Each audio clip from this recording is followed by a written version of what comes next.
NATO का 31वां सदस्य बना फिनलैंड। हेलो फ्रेंड्स, मैं प्रियंका शर्मा और आप देख रहे हैं study material for all exam channel. Friends, NATO जिसमें अभी तक 30 सदस्य देश थे, अब उसमें एक देश और ऐड हो चुका है जिसका नाम फिनलैंड है। फिनलैंड की राजधानी हेलेंसिकी है। फ्रेंड्स, ये वही नाटो है जिसमें सम्मिलित होने के लिए यूक्रेन जा रहा था, लेकिन यूक्रेन के सिर्फ नाटो में सम्मिलित होने के एक विचार से ही रशिया ने उस पर आक्रमण कर दिया। ठीक है, तो ये रशिया की भी गलती नहीं है इसमें। ठीक है, तो ये नाटो एक छोटी मोटी चीज़ नहीं है, ये एक बहुत बड़ी चीज़ है।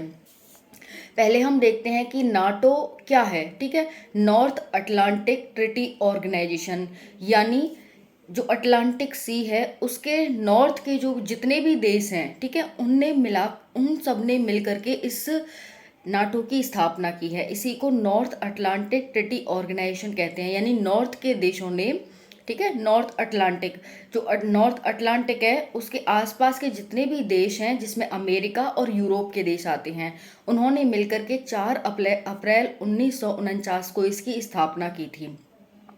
अब 1949 इसका मतलब द्वितीय विश्व युद्ध के बाद की थी, जब शीत युद्ध चल रहा था। तो ठीक है, तो शीत युद्ध की नाटो की शुरुआत अमेरिका और यूरोपीय देशों ने की थी।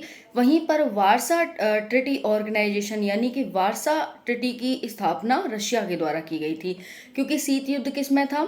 शीत युद्ध रशिया और अमेरिका के बीच था। ओके, लेकिन आप देखेंगे कि जो वारसा ट्रीटी थी वो खत्म हो चुकी है, रशिया के द्वारा उसे खत्म कर दिया गया है और वहीं पर नाटो का विस्तार हो रहा है।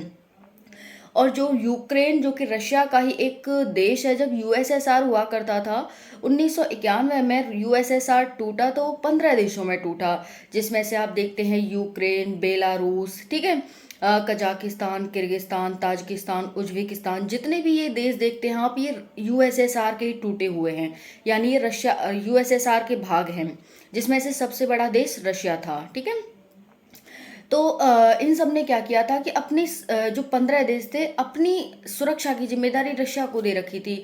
अभी तक इन पर कोई हथियार वगैरह नहीं थे। ठीक है, तो अब क्या हो रहा है कि जो यूक्रेन है वो नाटो में सम्मिलित होने जा रहा है, जबकि उसकी अधिकतर जनसंख्या है वो रशिया के विचारधारा को फॉलो करती है। और रशिया कौन सी विचारधारा फॉलो करता है? साम्यवादी, और साम्यवादी को ही चीन फॉलो करता है।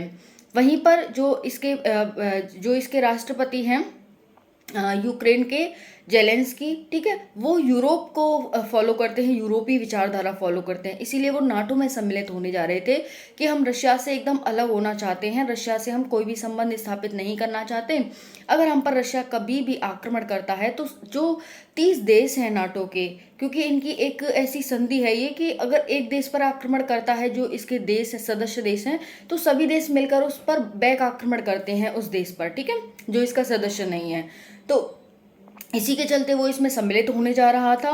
तो देख सकते हैं कि 24 फरवरी 2020 से 2022 से रशिया और यूक्रेन का युद्ध चल रहा है। किस तरह से चल रहा है आप देख ही सकते हैं। ठीक है, तो यूक्रेन उसमें सम्मिलित होने जा रहा था, वो तो हुआ नहीं, और कौन हो गया? फिनलैंड हो गया।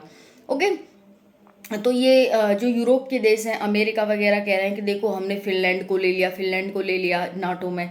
अगर आप में हिम्मत है, हम तो ये कह रहे हैं, अगर आप में हिम्मत है तो यूक्रेन को लेके दिखाओ, जो 1 साल से युद्धग्रस्त है, युद्ध में लड़ रहा है, युद्ध में झुक गया है एकदम, और आप उसे लेके दिखाओ, है ना? नहीं ले सकते आप, क्योंकि रशिया की ताकत का आपको पता है।